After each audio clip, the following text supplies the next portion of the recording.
Welcome, everybody. And first of all, I gotta say, shame on me. Shame on me, because here I am, getting up today, editing all the stuff from my stream on Tuesday that didn't get edited yesterday, because I had work yesterday, and blah, blah, blah. Or did I have work yesterday? Yeah, I did have work yesterday. And I shame on me, completely missed that there was a new Unearthed Arcana drop. A new D&D Unearthed Arcana drop. Fucking, dear God, I am a fool.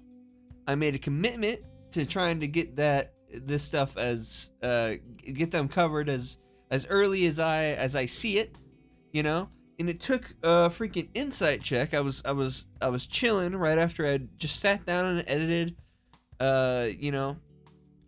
the stream footage and got that video rendering. God, man, I can English, I promise.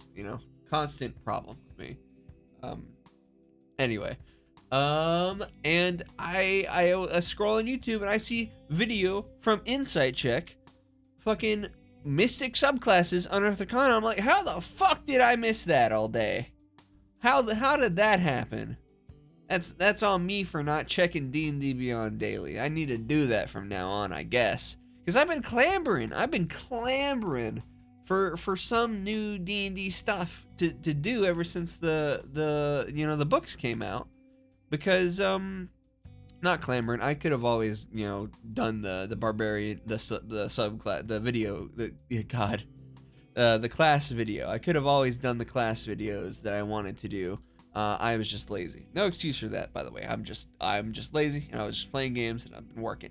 Anyway, not to burn any more oil here, or whatever the saying is, but freaking here we are, Mystic Subclasses, right? And as soon as I saw the thumbnail for Insight Check's video, I was like, should I look at them? Should I look at them? And I decided, nope. I should do them. I should react live, live to not live, but you know what I mean. I should react on video to what's seen here. So, just to get into, we got the Monk, Warrior of the Mystic Arts, Paladin, Oath of the Spellgaurd, Rogue, Magic Stealer, and the Warlock Vestige Patron. I wonder what that means. Magic Stealer.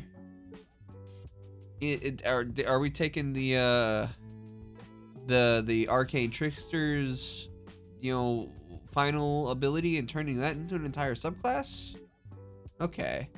So first of all, we got the Monk of the Warrior, Monk Warrior of the Mystic Arts, starting right here. By the way, again, UA is playtest material. If you're not familiar with D&D, because I know my channel is kind of a mostly gaming stuff related most of the time until there's like a D&D thing I want to cover, and then I do it.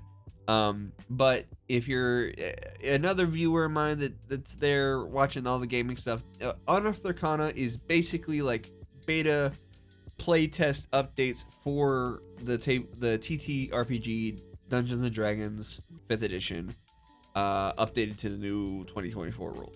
So, without further ado, Warrior of the Mystic Arts. Warriors of the Mystic Arts wield magic to supplement their martial skill. They harness their supernatural forces to enhance their magical and physical abilities. And we get spell casting on a monk. Motherfucker. You know what?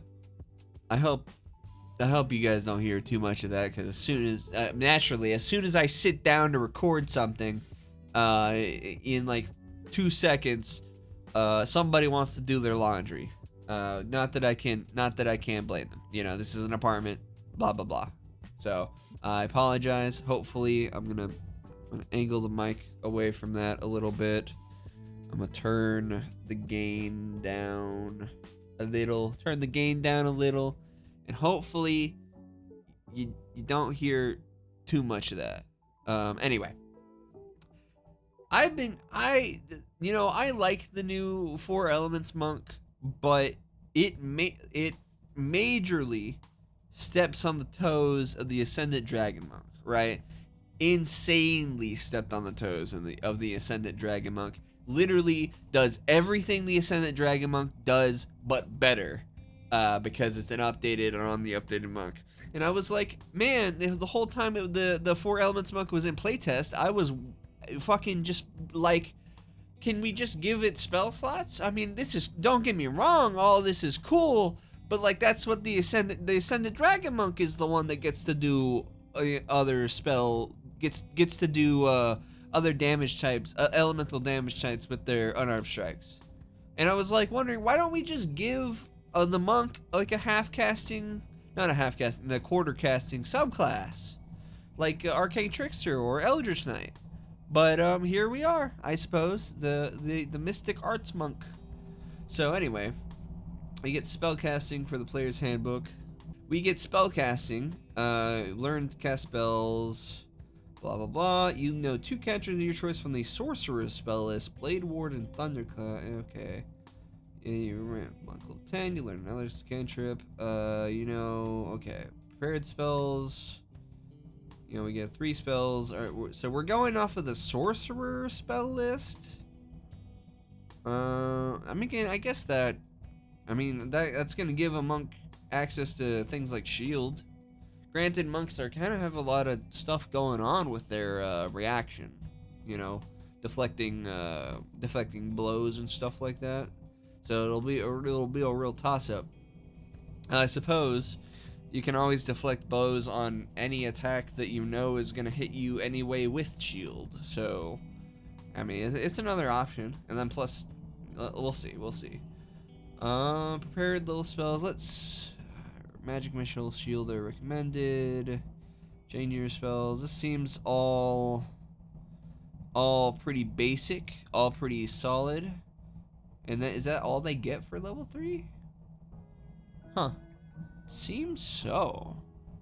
I mean, again, I'm not gonna go through the Sorcerer spell list. But I mean, the Sorcerer spell list is pretty similar to the Wizard spell list, so I'm sure there's plenty. Having spells is not like a bad feature to get for your entire subclass dip, but like, you know, Eldritch Knight gets like the weapon bonding thing.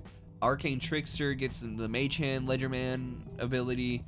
I think, you know, monks are pretty combat heavy anyway. I think maybe if we could give them immediately off without reading the rest of the subclass, giving them another feature of some kind, maybe another out of combat feature, like a I don't know, proficiency in like Arcana or something, or being able to use wisdom for Arcana checks or something like that could be good, because the main thing with monks are cool now, right? Monks are great in terms of combat. I've had a lot of fun messing around with them, and I didn't really notice, but I had somebody point out to me that monks don't really have. Oh, sorry about that.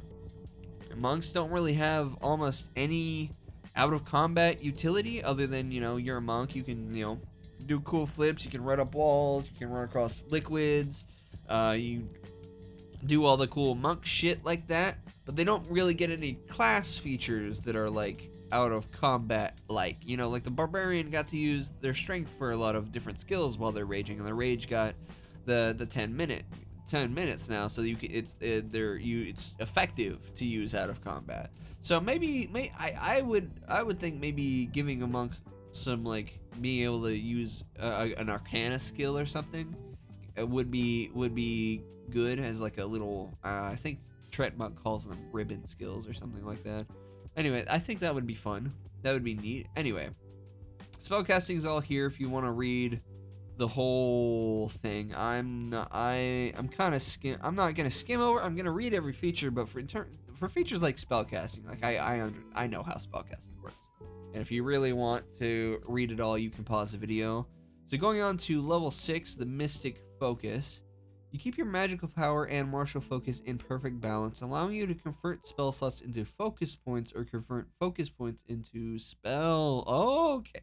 That's why it's the sorcerer list. I was wondering because it seems like druid might be a little more like fitting for a monk because like thematically, monks are all about the inner peace and stuff like that, and druids are often also kind of mystical in that way.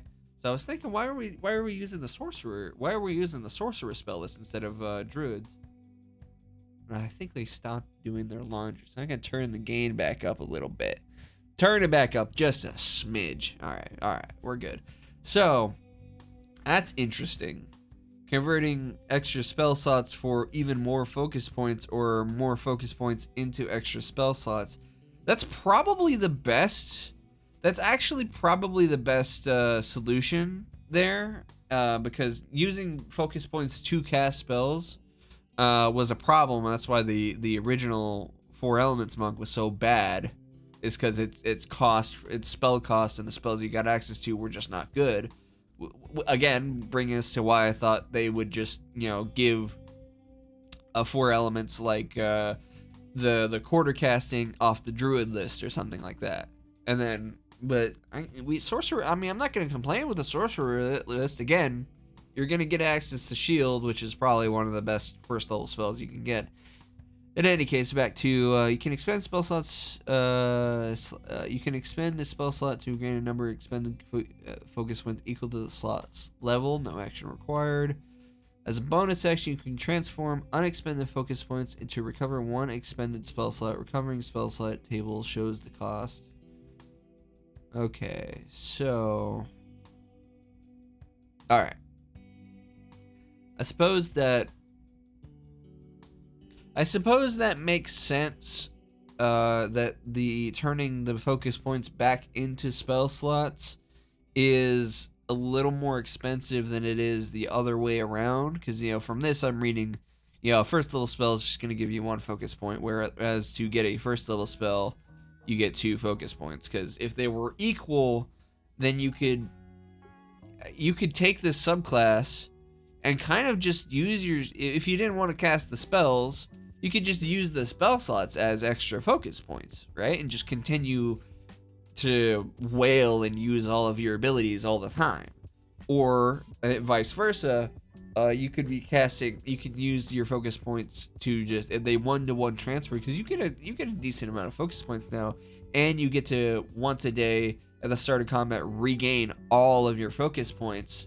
So that would be, whether that would be broken to be able to cast that, because you're only a quarter caster, so you're only gonna, your spell progression is pretty slowish. By the time you're like 13th level, spending three key points to fireball all the time, I don't know. We'll see. Yeah, but that makes sense that it's a slight increase going the other way around to keep it in check, though having spells as a monk in general is going to be, we'll see how good it is. Oh, these are all short looking features. Also at the 6th level you get Mystic Fighting Style. When you take the attack action on your turn, you can replace one of your attacks with the casting of one of your sorcerer cantrips. Casting time of an action. Huh. Yeah, no, that sounds like the Valor Bard ability and the Eldritch Knight thing too. That's good, I imagine. I would imagine that maybe if you were, I mean, it depends, because it depends on what a cantrip. With your unarmed strikes, you're going to be adding your ability modifiers and other stuff, whereas a cantrip you won't be adding the ability modifier. So, like, maybe depending on the level you are, replacing one of your attacks with a cantrip might be more. And also, it's the thing that your cantrips are going to depend on your wisdom instead of your dexterity. So it's likely that your unarmed strikes are going to have a higher chance to hit. Whereas a cantrip, there's plenty of range cantrip options, among other things like Blade Ward or whatever. Well, it says casting them in action. I don't remember if Blade Ward has an action off the top of my head. So Yeah, it makes sense. Getting this subclass kind of being not really, flavor into, maybe I shouldn't judge it too early. Let's move on. Level 11 is centered focus. When you expend a focus point to use flurry blows, patient defense, or step in the wind, you have an advantage on any saving throw you make to maintain concentration until the start of your next turn. Huh. I mean, that makes sense. That's fine. Because, by 11th level, we've got... Do we have 3rd level spells? No, we only have 2nd level spells. Fuck it. I'm going to pull up the sorcerer spell list. Give me a second here. I want to see some options here on what we could be concentrating on. Class, sorcerer, spell level. Let's look at level 2, and I'll look at level 1 in a minute. Advanced filters. Let me category, core rules, expanded rules, filter spells. So that'll keep all the supplement things that I own after. So we got alter self. Let's see.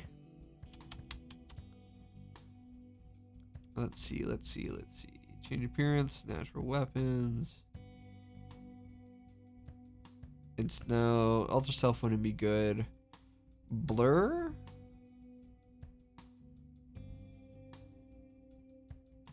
I don't know. Cloud of daggers, cloud of madness, darkness, technically dragon's breath. That uses a magic action, right? Large reduce. Large reduce might not be bad to concentrate on. Flame blade takes an action, magic action. Flaming sphere takes a bonus action, but you're a monk, so you don't want something to be using your bonus action. Hold person. Visibility, levitate, knock. Mind spike. Phantasmal force, spider climb, suggestion, web. Let's look at first level spells then. Okay. So, like I said, I'm doing this live. This is gonna be my live stuff. So, bear with me. Sorcerer spell. Detect magic, expeditious retreat. I mean, that doesn't do anything for you. You're a monk. Silent image, sleep. Witch bolt. No, that also takes a bonus action. I don't know. It doesn't look like there's a lot of good things for a monk to concentrate on. Really? I mean, natural weapons might have been if it but it says instead of the new damage type, so that's not great. Blur, I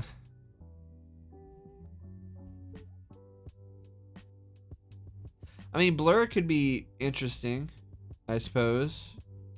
Blur could be, I mean, it gives everything disadvantage on against you, so that's probably not too bad. You're not a shadow monk, so darkness doesn't do much for you unless you, I mean, enhance ability. No, that only does checks. Enlarge reduce.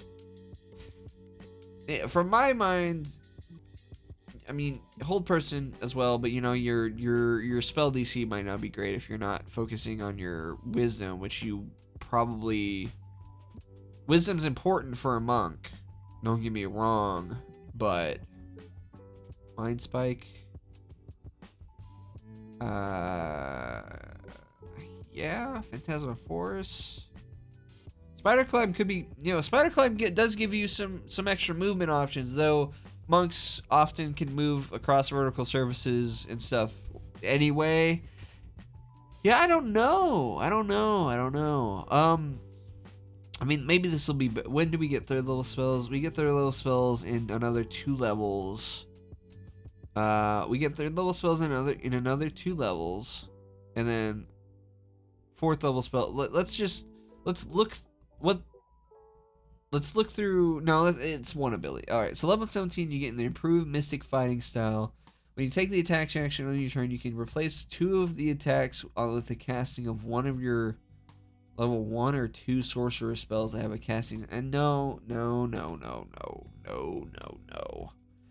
That's not great. At this level, you would be way better off beating the fuck out of something with your normal attacks than replacing it with a spell. I mean, situationally, I suppose maybe you would want to use a spell if like they are really is a flying creature out of range that you really can't reach, I guess. But okay, so centered focus. Okay, what would a monk want to be concentrating on if we can only go to 4th level sorcerer spells? So let's check out 3rd levels. There's Cacophonic Shield. Cacophonic Shield could be interesting because you're a monk. You're gonna be running around. Clairvoyance. What's Clairvoyance do again? No, you're not gonna do that. Fear. Flying monk. You know, and you have slow fall. That could be, you know, I would probably pick fly. To have as the option. Gaseous form. Haste. Haste maybe haste. I could see a haste because if you have advantage on concentrating and you pick up something like Warcaster or something, no, well, if you have advantage on maintaining concentration, that could limit the downside of having haste. And a monk with haste is you know, pretty nuts sometimes. Major image protection from energy, sleet storm, slow, sneaking cloud. Because I'm focusing on things. Vampiric touch. No, that okay. Yeah, our only real winner here for 3rd level is probably fly and haste. Because I'm mainly thinking of like buff spells. Because you could do things like hypnotic pattern and stuff, but you know how high were you able to get your wisdom modifier by this? I mean, maybe because we're talking about like 17th and eventually like 19th level. We're talking like late level monk, so maybe you were able to get your wisdom up pretty far to be able to cast some of these more offensive spells. But I'm mainly thinking of like stuff, and again, just making your attacks as a monk. I mean, well, at this level, you would be able to burn your bonus action to make 3 unarmed strikes anyway. So maybe this isn't. It's 17th level, and we're talking level 1 or 2 sorcerer spells. So that like, no, that's just no. Okay, what else could a monk want to concentrate on? Last chance, 4th level spells. Banishment, Confusion, Dominate Beasts, Greater Invisibility. That's not a bad option. That is not a bad option there. Polymorph, Spellslayer Storm, Stone Skin. Stone Skin could be good in the right scenario. Could be okay. And Wall of Fire? Yeah, I don't know, man. I don't know. The sorcerer spell list might not be. I mean, I like the idea of transferring spells into thing, but you could have done that for any class. I feel like let me see let me see something here. Let me see something here. We would lose shield, right? But like theoretically, if we looked at the druid spell list. Fog cloud, protection from energy, not too many good things to concentrate on there.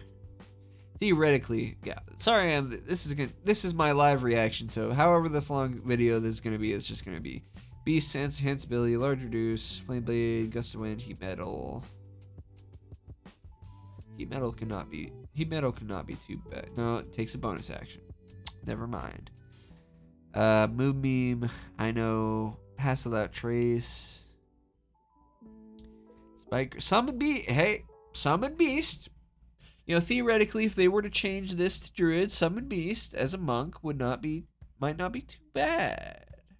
Actually, I think that might. Yeah, never mind. Never mind. Never mind. I might be full of shit. Uh, you conjure animals? I don't know. Elemental weapon. That's not great. Summon Fae. I mean, summon Fae. It doesn't use your bonus action. Just putting another body on the field could be interesting. Wind Wall. All right. What's our last option here for 4th level spells? Oh, 4th level spells. 4th level spells. Confusion. Conjure minor elementals. That one could be nasty on a monk if they were to change it to the druid spell list. I mean, but is that worth losing shield though for the rest of the game? Because getting shield on a monk is pretty good.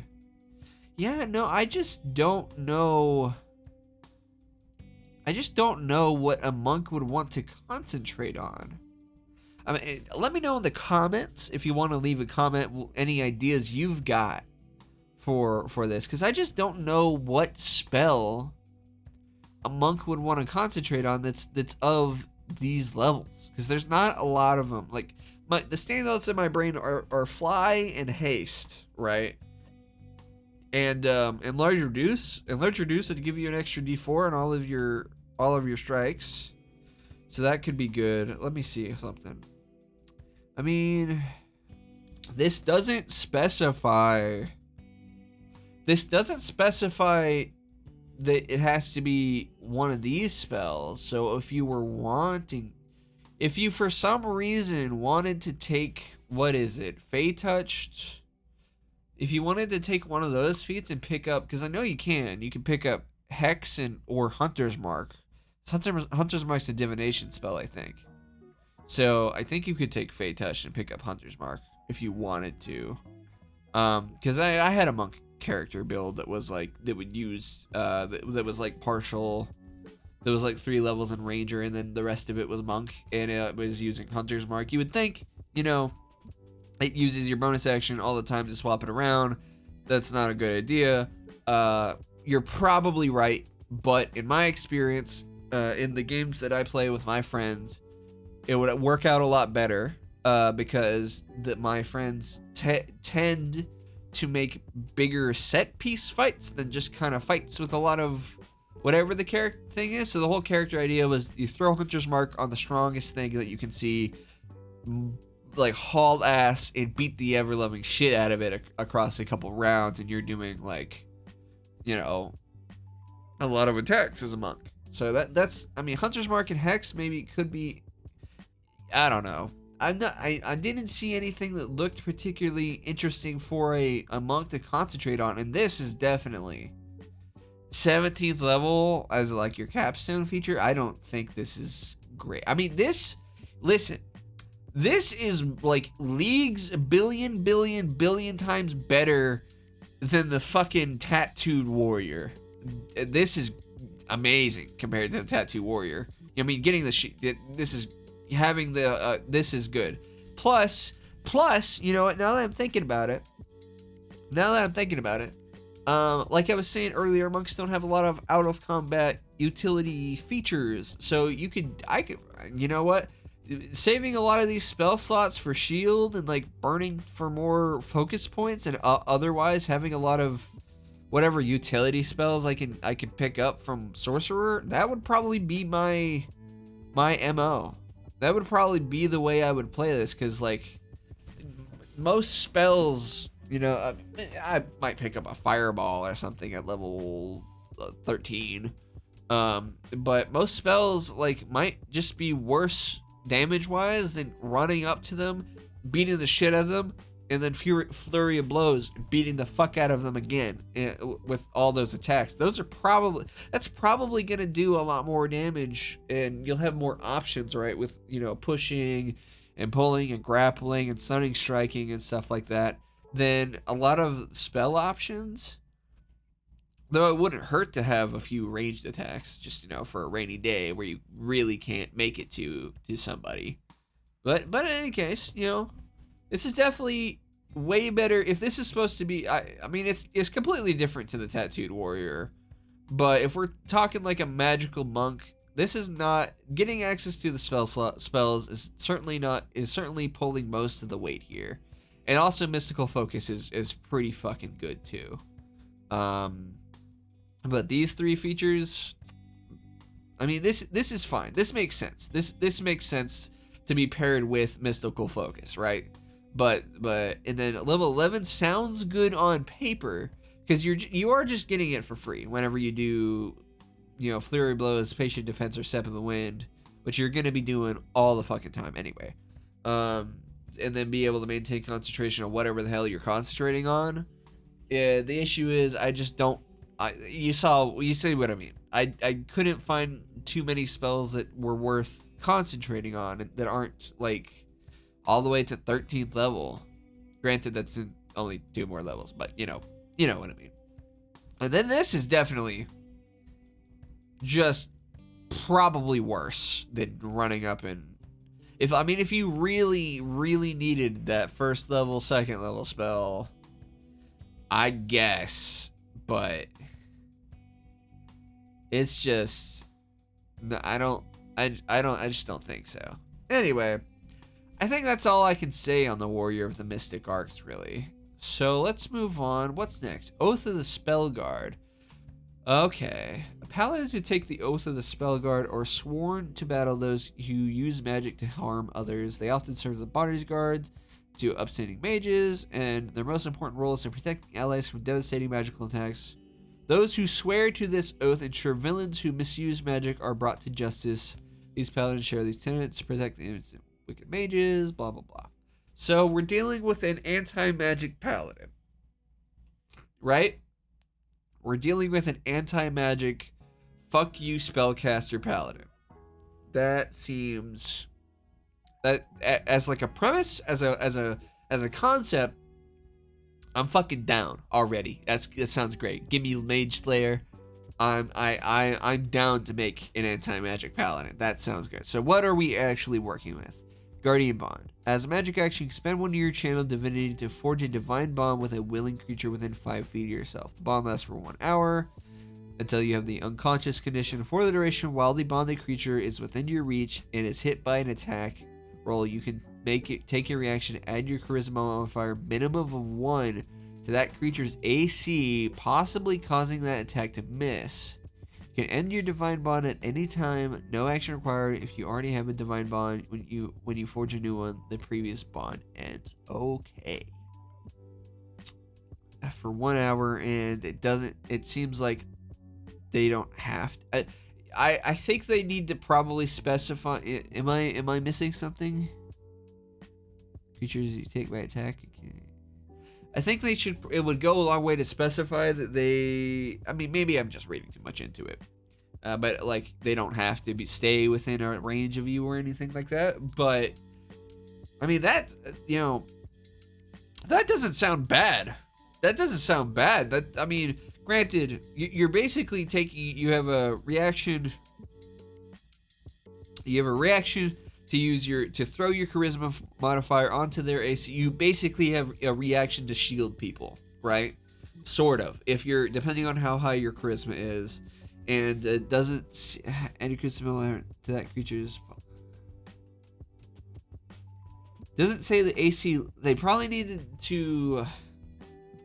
They needed to define 2 things. I think. If the bonded creature needs to stay within a certain range of you. And also, I imagine this only adds. I think it reads that it only adds the AC to that attack that they're being hit by, and you only have 1 reaction. So if a creature has multi attacks and they're attacking a friend of yours, that could be pretty nasty.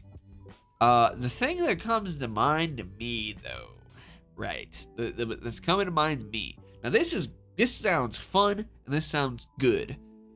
But this reminds me, if you're a paladin, right? I would divine bond like whoever's your buddy in the front line with you for the most part, right? whoever your buddy with the front line, because they're likely to have a decent AC as well. And then fucking, like, especially if they're like an Eldritch Knight or something and also can get shield. It sounds like this and shield would stack. Yeah, so it would be pretty fucking cool. This sounds like it would stack with shield, which could be pretty fun and pretty cool. All right. That I like it. I do like it. All right. What's Oath of the Spellgaurd spells? Detect magic and shield makes sense. See invisibility and silence. Silence is good against spellcasters. Makes sense. See invisibility is good against spellcasters. Makes sense. Counterspell dispel magic.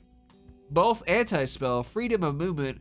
Autolix resilient spear. That's for fucking getting people out of like movement restraints and, you know, removing them from keeping them from taking damage. And then circle of power and hollow. I think that's a pretty thematic spell list for an anti-mage type paladin. That is pretty good. Level 3, we also get Spellgaurd Strike. When you see a creature within your reach casting a spell with a verbal, somatic, or material components, you can make a reaction to make a melee attack of that with a weapon or an unarmed strike against that creature. Oh, so that's the old Mage Slayer thing. That makes sense. I'm digging it. This doesn't seem like insanely powerful as like the Genie Mage, the Genie Paladin, but it does feel thematic and fun. I'm digging it so far. I'm digging it. Anti-magic Paladin sounds fun. Sounds great. Level 7, Aura of Concentration. You earn aura protection from fosters mental focus. You and your allies have advantage on Constitution saving throws, the main concentration while in your aura. Fucking god. No, that's pretty solid. I mean, the value of that actually is going to depend on how the, you know, what amount of your party is our spellcasters, and then naturally they got to be within 10 feet of you. But that makes sense. Maintain concentration while in your aura protection. So, I mean, if you're maybe it's a little off kilter from being an anti. Well, it's supposed to be protecting allies from devastating magical attack. Okay, so it's fine. It's fine. What would be more funny though is if it gave disadvantage on maintaining concentration to enemies within your aura. Granted, that would only really work against creatures and shit that are casting spells, rather than, you know, and most creatures have like spell like abilities that they're not concentrating on now, so that'd be whatever. But that would be funny. But no, that's that thematic and good. I don't know. Not much else I can say on it. I think that it seems good. So level 15 is the Spell Breaking Blade. Immediately after you hit a creature with your Spellgaurd Strike, you can cast a counterspell as part of the same reaction. When you cast a counterspell with a spell slot, that slot isn't expended if the spell fails to stop a spell. Oh, that's not bad. I mean, level 15 for level 15. For casting counterspell as reaction with an attack. And then you don't spend the spell slot if it fails to stop a spell. Yeah, why not? Sounds good. Sounds great. Why not? All right. This is I'm down for the Oath of the Spellgaurd. I'm down for the Oath of the Spellgaurd. Sounds fun. Sounds great. Then level 20 is Eternal Spellgaurd. As a bonus action, you can empower your aura of protection, granting the benefits below for 1 minute or until you end them. No action required. Once you use this feature, you can't use it again until you finish a long rest. You can restore your use of the ability by expending a 5th level spell slot. No action required. Bodyguard. While the target of your guardian bond is in the aura, that creature has a resistance to all damage. Okay. Protection from magic. You and your allies in the aura have advantage on saving throws against spells. Okay. Spell ward. Spell attack rolls against you and your allies in the aura have disadvantage. Not bad. Not bad, because at this level, your aura is also like 30 feet, so it's easier to be within your aura. I've said it before. I'm not a optimizer, like hard min-maxer type person, so I don't know exactly how good all of this is. But the only thing that's pinging to me is that there should be advantage on spells and magical effects. It's your level 20 feature, and a lot of creatures have magical effects that aren't spells. So that would be the only thing I can think. But otherwise, this is I'm gonna be talking less about this than the monk, because there's a lot of things to consider about the monk. But both of the Spellgaurd, like, I don't know how strong it is, compared to the other paladins, but it presented a flavor, and then it immediately filled all of that flavor to the best of its ability, I think. And honestly, that's good with me. I'm perfectly fine. This spell list is pretty solid as far as I know. And everything about it fits into this Spellgaurd anti-mage, protecting from magical effects paladin. So that's good with me. Good with me. Moving up real quick. I'm gonna go. My nose is bothering me, so I'll be back. God. Why is my nose always bothering me when I record D&D videos? Okay, we're back. Alright, moving on to the Magic Stealer Rogue. Steal magic power to empower yourself. When ordinary thieves are cutting purses and burgling homes, a Magic Stealer is for a much more valuable prize, magic. The Magic Stealer preys on spellcasters, repurposing their magic and eluding divination spells to take magic power at the point of a knife. Okay. Let's see what that means specifically. Level 3, Empower Sneak Attack. Immediately after a creature you can see within 30 feet of you casts a level 1 plus spell. You can take your reaction to absorb the magical energy from the spell. When you do so, until the end of your next turn, the next time you hit with your sneak attack, you deal extra force damage. To determine the extra damage, roll a number from d6 equal to the spell's level and add them together. You can make this reaction a number times equal to your intelligence modifier. Okay.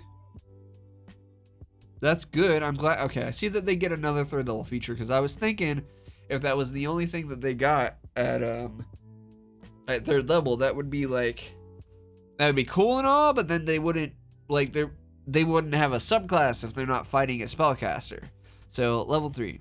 You can drain magical power from ongoing spells to recharge your allies' magic. As a magic action, you can touch a willing creature to end one ongoing spell level 1 or level 2 spell on it. Ongoing level 1 or level 2 spell on it. The creature immediately recovers one expended spell slot of level 2 or lower, the target's choice. Once you use this feature, you can't do so again until you... Hold on. As a magic action, you can touch a willing creature and end one ongoing level 1 or 2 spell on it. The creature immediately recovers one expended spell slot of level 2 or lower. Okay. Huh.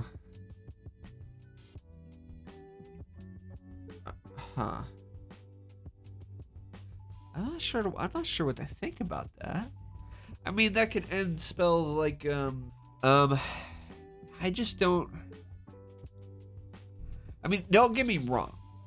This is cool. This is, depending on later. The later you go into the campaign, the more potentially that this is doing for you, right? Because you'll be fighting possibly creatures casting spells and shit. So this definitely will only get better as you're fighting more powerful spellcasters in the right campaign, that you're going to be fighting a lot of creatures that are casting spells. But if you don't, and you're not fighting creatures that are casting spells, this is basically not a feature. Like, it doesn't work. And then Drain Magic has, you know, you can end certain, like, offensive, maybe level 1 or 2 concentration spells. I have to take a look at those. But I guess the only use I can think of it is for your allies casted a level 1 or 2 concentration spell that is a buff, I guess, upon them. And then instead of them just ending concentration, your rogue walks up and be like, hey, hold on, let me they touch you, they drain some of the magic, they reform it, and they give it back, right? So you basically didn't use the spell slot for that low level character. But you can only do that once before you finish your short rest. I like the flavor. I'm gonna read the other features. I like the flavor. I like the promise, but this, like, initially, if you're not fighting creatures that are casting spells, then it's nothing, right? I like it. No, I like it. I like it. I do like it. I think it's cool. Again, I have to reiterate that over and over. I do like it. I think it's cool, but just I'm worried that, you might take this subclass to fit your character's thematic, and then if you pick the wrong campaign to put that character in, you're not fighting any mages or any creatures that are casting spells. I mean, surely in a D&D campaign, you will eventually fight a creature that casts spells at you. But how often you do that is what concerns me. Anyway, let's go to magical sabotage. You get the following cutting strike options: spell susceptibility. The target has disadvantage on the next saving throw it makes against a spell to the end. Okay, that's good.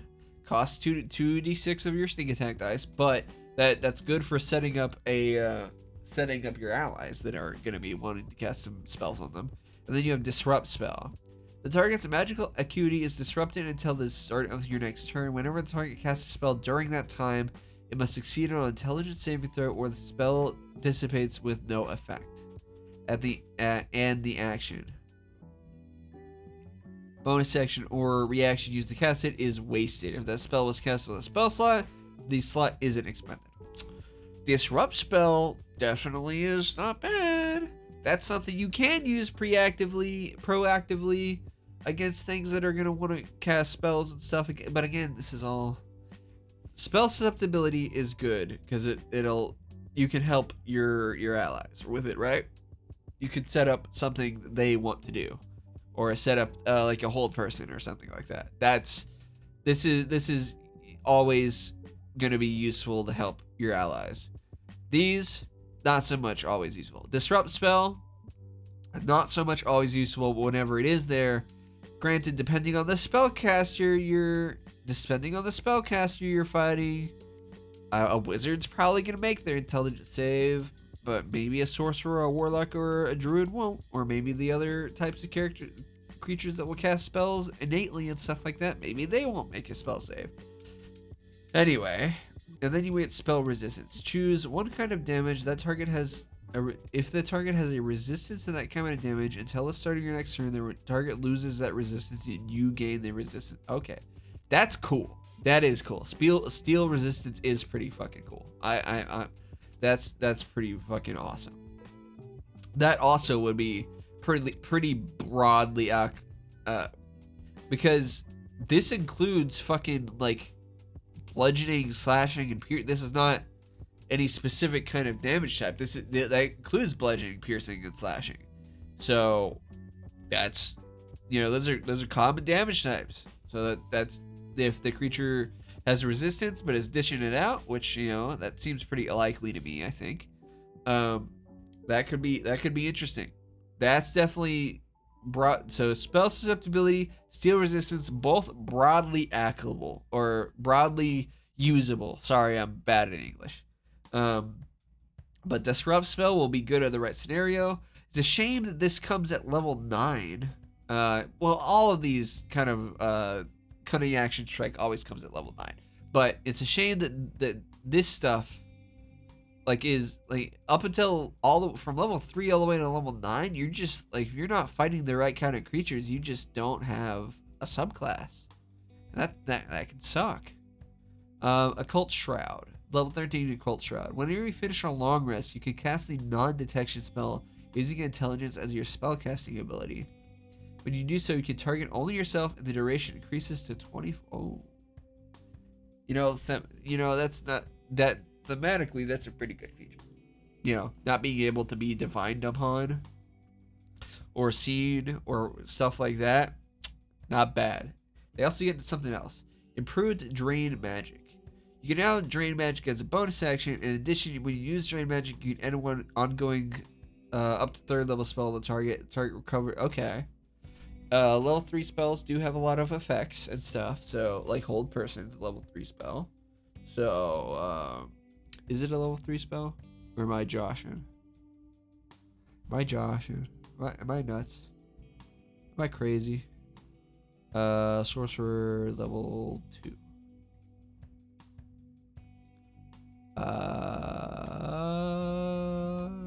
Nope, Hold Person 2nd level spell. I'm fucking dumb. So you could end the Hold Person on people. But I'm sure that increases it doesn't make the feature better. You can recover 3rd level spells to people, in the right case scenario, I guess. But your last ability is Eldritch Implosion.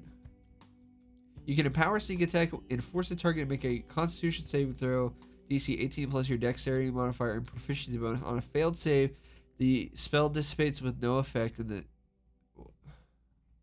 Oh, I see.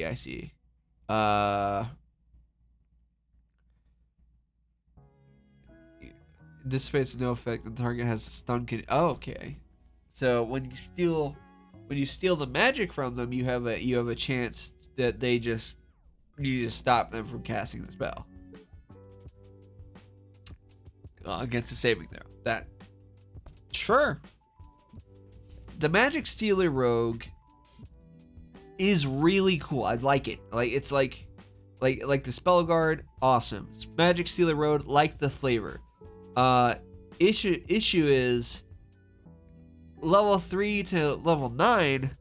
If you're not fighting the right creatures and in the right campaign with maybe you can kind of force the issue, I guess, if you write into your backstory and then the DM wants to use that shit against you, like you're like an assassin against mages and stuff, or you got an organization of mages that you're wanting to hunt down.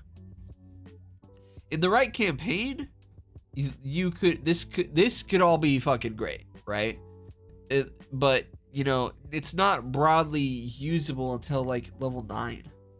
And then you have things like spell susceptibility and steel resistance, which are pretty fucking, you can use those around.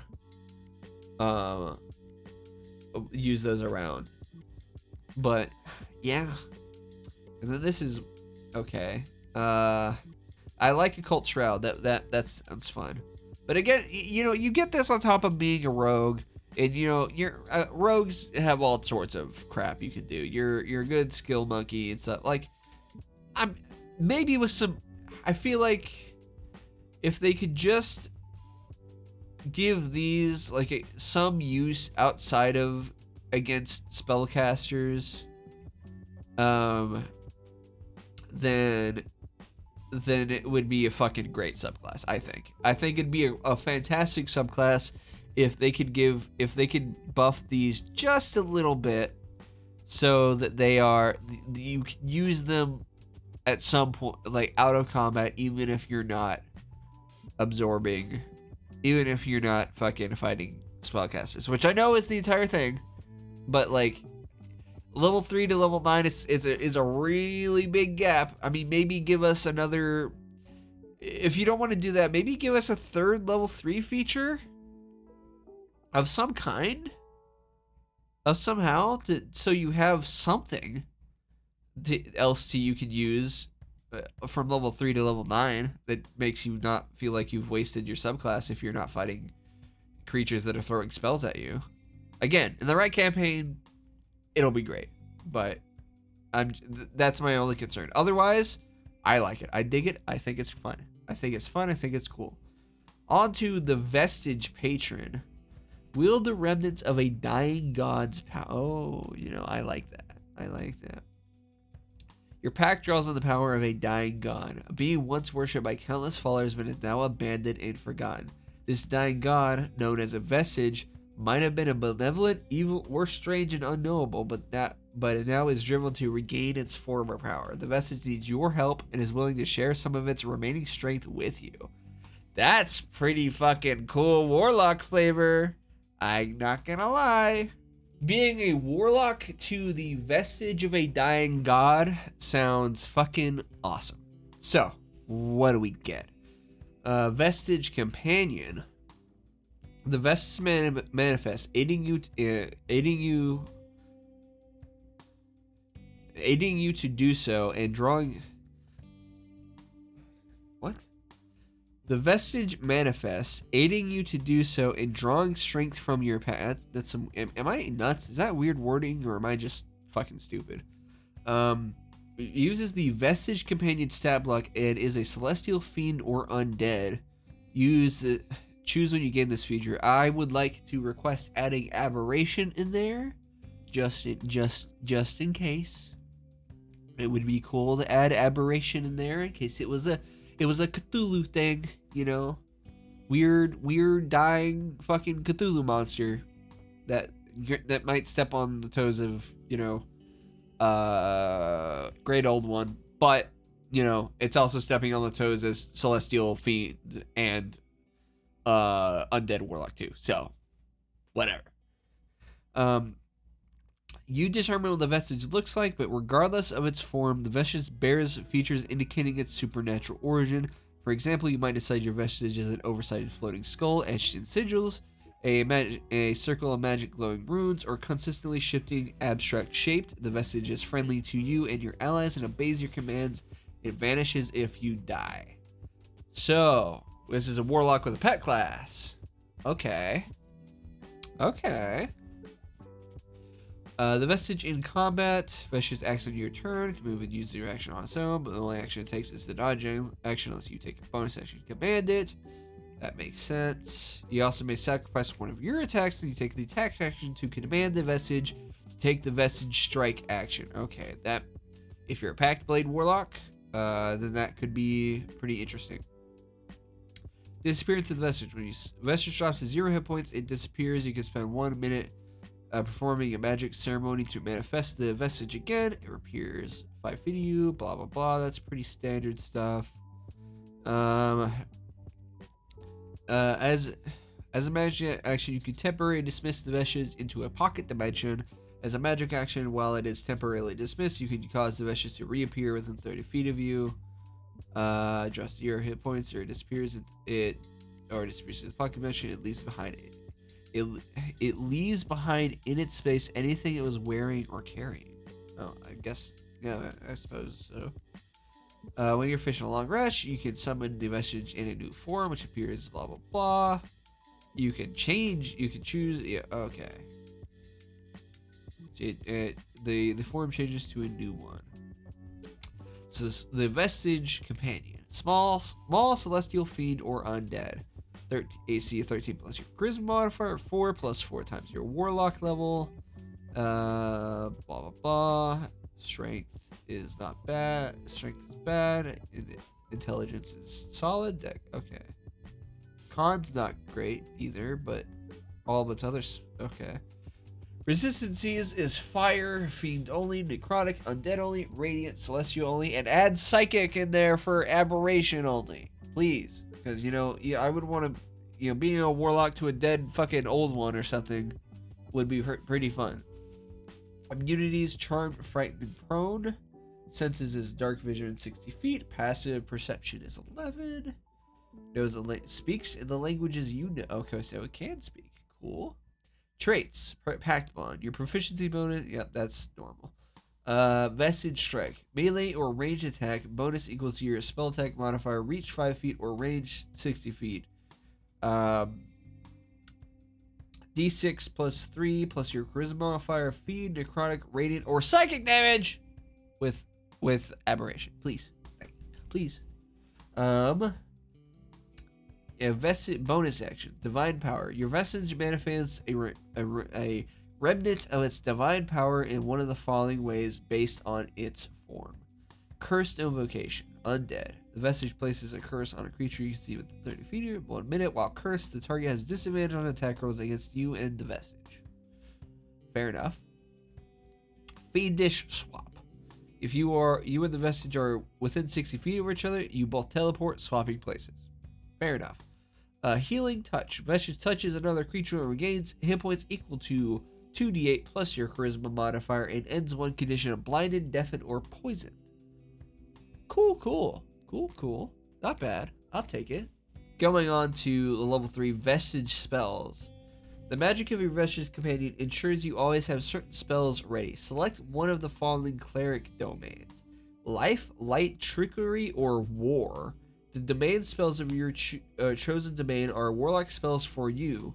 When you reach a warlock level equal to a cleric level listed on the domain spells you chosen, therefore always have the spells. Okay.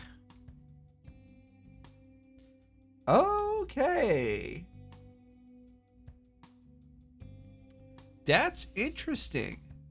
Now I have got to pull up the cleric thing. Hold on. Classes. Let's go to cleric. It said life, light, trickery, or war. So life domain. Aid, bless, cure wounds, lesser restoration, mass healing word, revivify, aura of life, death ward, greater restoration, mass cure wounds. Yeah, that's a pretty good list to give a warlock. Just a bunch of God. This almost makes it a celestial warlock, but better. Shit, man. Oh, this might be rough. What's light? Burning hands, fair fire, scorching rays, invisibility, fireball. Yeah, solid. Trickery. Charm person, disguise self, invisibility, pass out trace, knock pattern, not detection, dimension door, blah blah blah. Okay. War domain. Guiding bolt, magic weapon, shield of faith, spiritual weapon, crusader mana, spirit guardians on a warlock. Spirit guardians on a warlock. That might be nasty.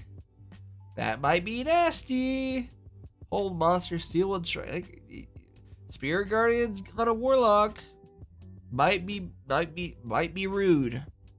That's pretty cool. It is a vestige of a dying god, so like that makes sense.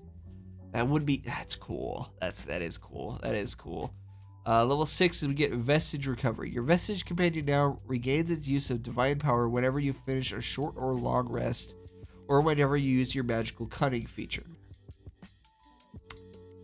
Fair enough. Divine power is only once a day, right? Yeah. These are fairly decent, I think. I mean, its attack isn't much to get, but like this feature is pretty fucking cool. All right. Moving on to Aura of Power. Your vestige companion increases in magical strength. As a magic action, you can cause a vestige to manifest an aura of 30 feet emanation that originates from the vestige. The aura lasts a number of hours equal to your charisma modifier, or until the vestige disappears or is temporarily dismissed. You, the vestige, and your allies within the aura gain resistance to fire, necrotic, and radiant damage, and you have immunity to the charmed and frightened conditions. Once you manifest this aura, you can't do so again until you finish a long rest. In addition, when you drop to 0 hit points while within the aura, you can instead change your hit points to the number equal to your warlock level plus your charisma modifier. And the vestige is then dismissed. God. This is a pretty fucking cool subclass. Fire, necrotic, radiant, and please give me psychic damage. Is it that good? No. But having the option for it to be an aberration would just be cool. Please. And then our last feature is Semblance of Life. Your vestige companion continues to grow in strength with your assistance. You can briefly adopt a more powerful form. it can briefly adopt a more powerful form. Depending on the Vestige type, you can cast one of the following spells while the Vestige is within 60 feet of you without expending a spell slot or needing material components. Summon Fiend, Summon Celestial, Summon Fiend, or Summon Undead. When you cast a spell with this feature, the Vestige becomes the summoned creature. Its game stat blocks are replaced by the summoned creature stat block. The spell's level is equal to half your Warlock level, rounded down, maximum of 9. And the spell's duration is 1 minute. Okay. So it just gets Summon Celestial, Summon Fiend, or Summon Undead as on top of its normal stat block. Like whatever it gets on their stat blocks, it becomes that spell. We have Summon Aberration too! We have Summon Aberration too! Please give me an Aberration. That would be cool. Okay. Alright, hold on. I gotta look something up here. I gotta give me a moment. Let's go back to Warlock real quick. I want to see something. Celestial Patron. I mean, it's comparable, I think. You know, if you wanted to be more of a healer, I think Vestige Patron might be better. Getting the life domains stat block. Granted, being a healer as a warlock is only I don't know. You only get so many spells, but you'll cast them all at a decent level. So, dude, Vestige Patron is fucking cool. But please, for the love of God, give me fucking aberration, an aberration option here too, with another thing for aberration. That would be so fucking cool. You could be the Vestige of a dying Eldritch God too. All right. Yeah, no, this is just awesome. I don't know how. Again, I'm not a min-maxer, not really an optimizer beyond, you know, knowing what's good and what's not, or watching that kind of content sometimes. So I don't know exactly how good it is, but fuck it sounds cool as shit. I mean, it might not do a lot of damage. It might not do a lot of damage, but combine that with the spell list you get and these things and the shit you get later, it sounds awesome. I can't wait for that to appear in a book. But in any case, I think that's everything. Dude, these were cool to go over. These were awesome. I can't believe I missed that these appeared all fucking day. I'm so disappointed in myself for not getting this video made sooner. But whatevs. Whatever. If you enjoyed yourself, and again, sorry for my voice and my nose being a fucking asshole to me. I can only do so much. Anyway, if you like being here, you like hearing me rave and rant and whatever, you're always welcome to join my community. Got my Discord in the description. My Discord server. I mean, if you want to support me in a variety of ways, I've got Ko-Fi. If you want to support me monetarily, throw me a tip. Join my $1 subscription tier, because, you know, I don't think I could give people much of anything other than $1 for a month right now. I am a Twitch streamer, as you can tell probably from the rest of my channel. Whenever there's not D&D stuff going on, or D&D stuff that I want to talk about, I stream every Tuesday, and you're welcome to join me. I'm working on a Twitch affiliate, so that would be a few more follows would be appreciated, and dropping by and help me getting those percentages up so I can hit that affiliate status. But you don't have to worry about it. Just do it if you want to. In any case, I hope you have a good night, good day, a good time zone, whatever it is. And I'll see you guys next time. Later.